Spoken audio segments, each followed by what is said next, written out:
Yan, ito na yung ating pumpkin soup, guys. Ayan, medyo super lambot na yan, guys. So, i-blend na natin siya.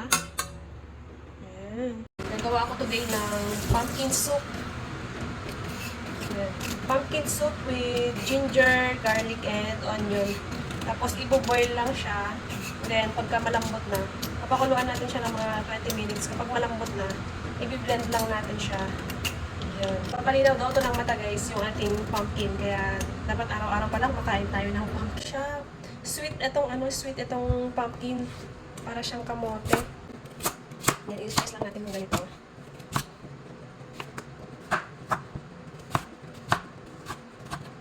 Yan, then.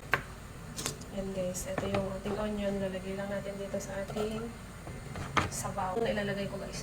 3 pieces. Yan. Saka natin ihahalo itong itong ginger dito sa ating soup. Ayan. Kakatamis niya. Ayan. So, half lang din. Tcharan! Ayan.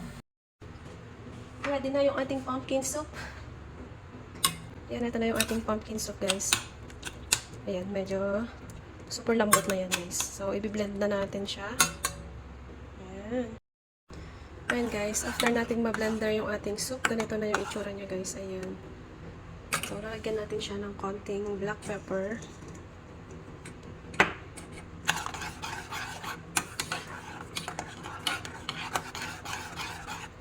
Ayan. So, titikman natin, guys. Ayan. Kung nakikita niyo, ayan yung ganito siya. Ayan. Ayaw niya mo nang masyadong malapot. Ayan. Tikman natin. Yummy. The best, guys.